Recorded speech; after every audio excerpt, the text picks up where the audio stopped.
جب اسے قبر میں رکھا جاتا ہے تو اس کے لیے دوزخ کا دروازہ کھول دیا جاتا ہے، جہاں دوزخ کے شعلے لپکتے رہتے ہیں اور دوزخ کی بدبو اس کی قبر میں بھر جاتی ہے۔ امام علیہ السلام نے فرمایا کہ جب کوئی شخص دفن ہوتا ہے تو دو فرشتے منکر و نکیر اس کی قبر میں داخل ہوتے ہیں۔ اگر میت کافر کی ہو تو فرشتوں کے ساتھ شیطان کو بھی اس کی قبر میں حاضر کیا جاتا ہے۔ اس کی آنکھیں تانبے کی طرح سے سرخ ہوتی ہیں۔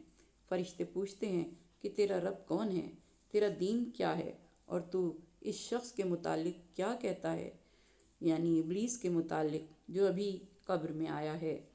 کافر کہتا ہے کہ مجھے کچھ بھی معلوم نہیں۔ فرشتے اسے ابلیس کے حوالے کر کے باہر آ جاتے ہیں۔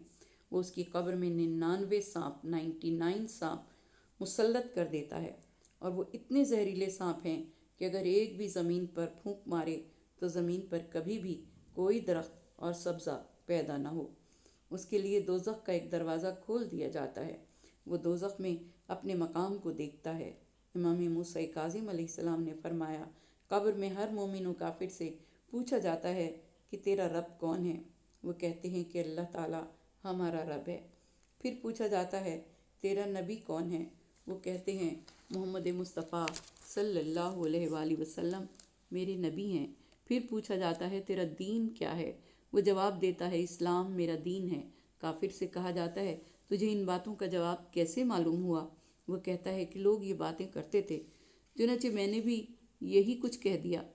فرشتے اسے گرز مارتے ہیں کہ اگر وہ گرز جن و انس پر مارا جائے تو وہ بھی اس کی تاب نہ لا سکیں گے۔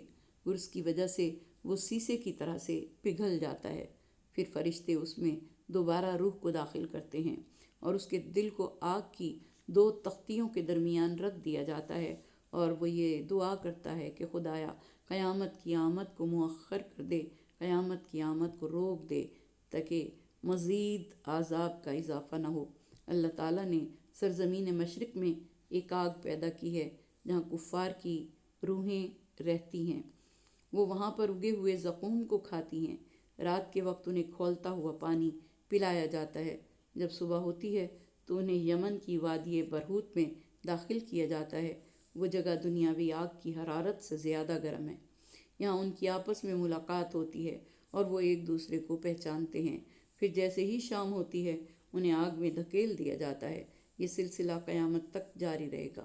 حضور اکرم صلی اللہ علیہ وآلہ وسلم نے فرمایا کہ جب تم میں سے کوئی شخص مرتا ہے تو صبح و شام اس کا ٹھکانہ اسے دکھایا جاتا ہے۔ اگر مرنے والا جنتی ہوتا ہے تو اسے اس کا جنت میں مقام دکھایا جاتا ہے، اور اگر مرنے والا جہنم سے تعلق رکھتا ہو یا اہل دوزخ سے ہوتا ہے تو اسے اس کا دوزخی ٹھکانہ دکھا کر کہا جاتا ہے کہ جب تو قیامت کے دن مبعوث ہوگا تو تجھے اس جگہ پر بھیج دیا جائے گا، اور اس وقت کو یاد دلاؤ جب یہ سب جہنم کے اندر جھگڑیں گے اور کمزور لوگ تکبر کرنے والے لوگوں سے کہیں گے کہ ہم تمہاری پیروی کرنے والے تھے، تو کیا تم جہنم کے کچھ حصے سے بھی ہمیں بچا سکتے ہو اور ہمارے کام آ سکتے ہو؟ تو تکبر کرنے والے کہیں گے کہ اب ہم سب کی منزل یہی ہے، اس لیے کہ اللہ اپنے بندوں کے درمیان فیصلہ کر چکا ہے۔ اس کے بعد جہنم میں رہنے والے جہنم کے خازنوں سے کہیں گے کہ اپنے پروردگار سے دعا کرو کہ صرف ایک ہی دن ہمارے عذاب میں تخفیف کر دے۔ وہ جواب دیں گے کہ کیا تمہارے پاس تمہارے رسول کھلی ہوئی نشانیاں لے کر نہیں آئے تھے؟ وہ لوگ کہیں گے کہ بے شک آئے تھے۔ تو جواب ملے گا پھر تم خود ہی آواز دو، حالانکہ کافروں کی آواز اور فریاد بیکار ہی ثابت ہوگی۔ آیت نمبر 47، 48، 49 اور 50۔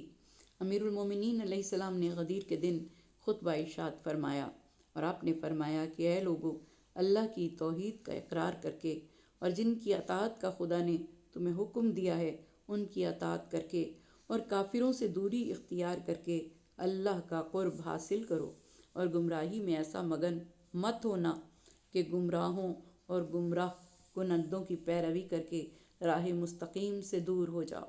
اللہ تعالیٰ نے ایک گروہ کی مذمت کی اور ان کے اس قول کو نقل کیا کہ خدایا ہم نے اپنے سرداروں اور وڈیروں کی اطاعت کی تھی، انہوں نے ہمیں راہ مستقیم سے بھٹکا دیا تھا۔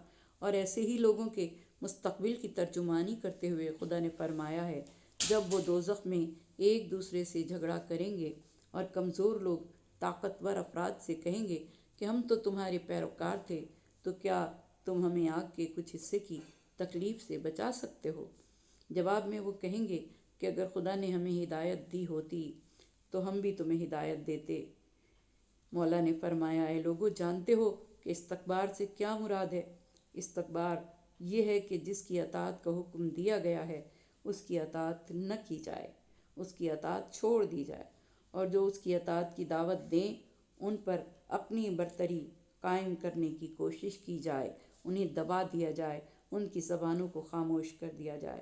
جب ان کی تمام امیدیں ہر جگہ سے منقطع ہو جائیں گی تو وہ خازنین جہنم کی طرف اپنا دامن پھیلائیں گے۔ اور قرآن کے الفاظ میں وہ خازنین جہنم سے کہیں گے کہ تم اپنے خدا سے دعا کرو کہ صرف ایک دن کے لیے ہم سے اس عذاب کو ہٹا لے۔ وہ یہ جانتے ہوں گے کہ عذاب الہی برطرف ہونے والی چیز نہیں۔ ان کی یہی درخواست ہوگی کہ صرف ایک دن کے لیے ان سے عذاب اٹھا لیا جائے تو کافی ہے کہ ایک دن تو سکھ کا سانس لیں۔ لیکن جہنم کے داروغے کہیں گے کہ آیا تمہارے پیغمبر تمہارے پاس روشن دلیلیں لے کر نہیں آئے تھے؟ آیا تمہارے لیے کافی اتمام حجت نہیں ہوا تھا؟ تو وہ جواب میں کہیں گے کہ جی ہاں آئے تھے۔ تو پھر جہنم کے داروغے کہیں گے کہ اب جو چاہو دعا مانگتے رہو، لیکن یاد رکھو کہ کافروں کی دعا کسی مقصد تک نہیں پہنچ پائے گی، بلکہ رستے میں ضائع اور نابود ہو جائے گی، کیونکہ خدا کافروں کی دعا قبول نہیں فرماتا۔ ارشاد رب العزت ہے، یقیناً ہم اپنے رسولوں کی اور ان لوگوں کی مدد کرتے ہیں جو ایمان لائے، دنیاوی زندگی میں بھی، اور جس دن گواہان اٹھ کھڑے ہوں گے، جس دن ظالموں کی عذر خواہی انہیں کوئی فائدہ نہیں بخشے گی، اور ان کے لیے خدا کی لعنت اور انہی کے لیے برا ٹھکانہ ہے۔ ہم نے موسیٰ علیہ السلام کو ہدایت عطا فرمائی اور بنی اسرائیل کو کتاب تورات کا وارث قرار دیا، ایسی کتاب جو صاحبان عقل کے لیے ہدایت اور یاد دہانی کا سبب تھی۔ آیت نمبر 51، 52، 53 اور 54۔ امام جعفر صادق علیہ السلام نے فرمایا کہ یہ دن، جس دن رسولوں اور اہل ایمان کی مدد کی جائے گی، وہ رجعت میں ہوگا، یعنی جب رسول خدا صلی اللہ علیہ وآلہ وسلم ائمہ ہدیٰ دوبارہ اس دنیا میں واپس تشریف لائیں گے۔ کیا تمہیں معلوم نہیں ہے کہ اس دنیا میں تو بہت سے انبیاء کو شہید کیا گیا، اسی طرح بہت سے ائمہ بھی شہید ہوئے، ظاہری طور پر ان کی کوئی مدد نہیں کی گئی تھی، البتہ اللہ کا وعدہ سچا ہے، ان کی مدد ضرور کی جائے گی، لیکن زمانہ رجعت میں۔ سب سے پہلے جس کی قبر شق ہوگی وہ اپنی قبر سے سر سے مٹی جھاڑتے ہوئے برآمد ہوں گے، وہ امام حسین ابن علی علیہ السلام اور مولائے کائنات علی ابن ابی طالب علیہ السلام ہوں گے۔ یہ سال 75,000 سال طویل ہوگا، اور اسی کو اللہ کا یہ قول بیان کر رہا ہے کہ ہم اپنے رسولوں اور اہل ایمان کی دنیاوی زندگی میں مدد کرتے ہیں، اور اس دن جس دن گواہ کھڑے ہوں گے، جس دن ظالموں کی معذرت ان کو کوئی فائدہ نہیں دے گی، ان کے لیے لعنت اور برا ٹھکانہ ہوگا۔ یہ گواہوں کا اٹھ کھڑا ہونا کنایا ہے قیامت کے دن سے، جب سب لوگوں کو زندہ کیا جائے گا اور دنیا میں جو اعمال بجا لاتے رہے ان پر گواہ پیش ہوں گے، اور ان گواہوں میں سب سے پہلا گواہ انسان کے اعمال پر نگران فرشتے گواہ ہوں گے جنہوں نے ان اعمال کو تحریر کیا۔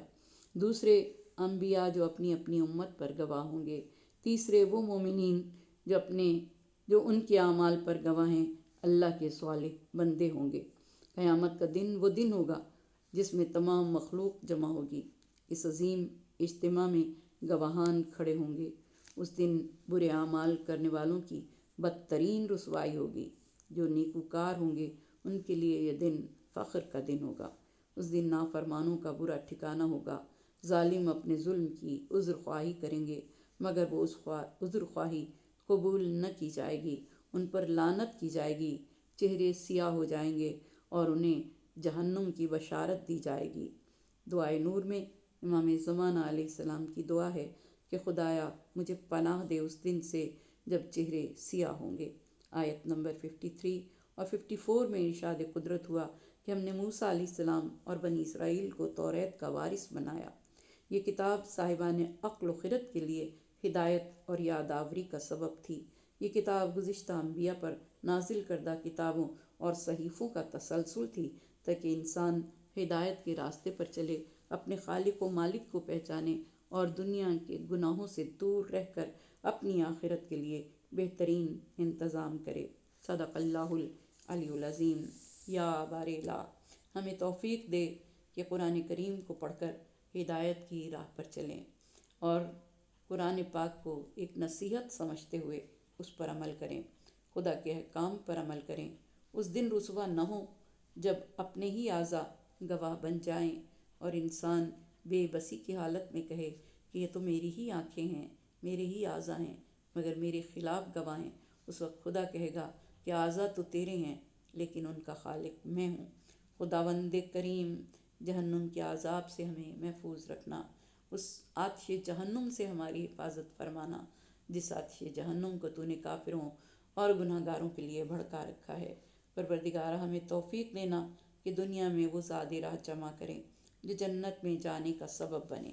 پروردگار دو عالم، ہمارے گواہ ہمارے خلاف گواہی نہ دیں، بلکہ ہمارے گواہ ہمیں گواہی دیں روز حشر کہ یہ تیرا ایک نیک بندہ تھا، تیرا عبادت گزار بندہ تھا، تجھے خالق و مالک سمجھتا تھا اور تیری عبادت میں مصروف رہتا تھا۔ پروردگار تو عالم، اپنے پیارے حبیب، ان کی آل طیب و طاہر کے صدقے میں، ان ہستیوں کے صدقے میں جن کے وسیلے سے دعائیں تیری بارگاہ میں شرف قبولیت پاتی ہیں، جن کے وسیلے سے گناہ نے صغیرہ و کبیرہ بخش دیے جاتے ہیں، جن کے وسیلے سے تیری رحمتوں کا نزول ہوتا ہے، پالنے والے ہم پر اپنی رحمتوں کا نزول فرما۔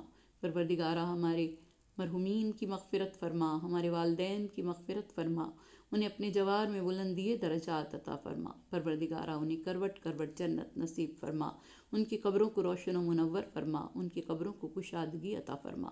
پروردگارہ، ہمیں ان لوگوں میں شامل کرنا جو اپنے والدین کو یاد رکھتے ہیں اور دنیا سے ان کے لیے تحفے بھیجتے رہتے ہیں۔ پالنے والے، ہماری ہر نیکی کا ثواب ہمارے والدین کی ارواح کو پہنچے، اور پالنے والے جن کے والدین زندہ ہیں انہیں صحت و تندرستی کے ساتھ طویل زندگی عطا کرنا۔ پالنے والے، انہیں دنیاوی بیماریوں سے محفوظ رکھنا۔ پالنے والے جو جو بیمار ہیں، کل بیماروں کو صحت کاملہ، صحت عاجلہ عطا فرما۔ ہمارے گناہان صغیرہ و کبیرہ کو بخش دے، ہمارے مرحومین کے گناہان صغیرہ و کبیرہ کو بخش دے۔ پالنے والے، تجھے واسطہ تیرے حبیب پاک، ان کی اولاد طیب و طاہر کا، جو گودیاں خالی ہیں ان گودیوں کو آباد فرما، جو بیمار ہیں اسپتالوں میں ہیں، پالنے والے تو انہیں صحت کاملہ، صحت عاجلہ عطا فرما۔ جس جس کی جو جو دلی حاجت ہے، پالنے والے نام بنام سب کی حاجتوں پر قبولیت کی مہر لگا۔ پروردگارہ، ہماری مشکلوں کو آسان فرما، پریشانیوں کو دور فرما، ہمارے ملک میں امن و امان رہے، دہشت گردوں کو نیست و نابود فرما، اسلام کا بول بالا فرما، ہمارے مقامات مقدسہ کی حفاظت فرما، اسلام کے دشمنوں کو نیست و نابود فرما، اہل فلسطین پر رحم فرما، اہل کشمیر پر رحم فرما، اور پروردگار دو عالم، مولائے کائنات کے ماننے والوں پر رحم فرما۔ پارا چنار کے شہید ہونے والوں کو اپنے جوار میں بلندی درجات عطا فرما، اور پروردگارہ، جو مظلوم اس طرح سے شہید کیے گئے، پالنے والے تو ہی ان کا بدلہ لینے والا ہے۔ اس دنیا میں ہمارے سامنے ان ظالموں سے اس کا بدلہ لے جنہوں نے مظلوم لوگوں کو، بے گناہ لوگوں کو، بے خطا لوگوں کو اس طرح سے قتل کیا کہ ان کے جسم کے اعضاء بکھر گئے۔ پروردگارہ، اپنے پیارے حبیب کے صدقے میں ہم مسلمانوں کو ایک دوسرے کے ساتھ محبت کی توفیق عطا فرما، راہ ہدایت پر قائم رکھ، برے اعمال سے دور رکھ۔ پالنے والے، ہماری اولاد کو دنیا میں آخرت میں ہمارے لیے باعث زیب و زینت بنانا۔ پروردگارہ، ہماری اولاد کو نیکیوں کی توفیق دینا، ان کے علم میں اضافہ فرمانا، علم کی راہ میں انہیں ترقی عطا فرمانا، اور پالنے والے انہیں ایسا انسان بنانا کہ امام زمانہ کے سپاہی بن سکیں۔ پالنے والے، ہمارے امام کے ظہور میں تعجیل فرما، ہمارے امام کے ظہور میں تعجیل فرما، ہمارے امام کے ظہور میں تعجیل فرما۔ آمین ثم آمین، بحق محمد و آل محمد۔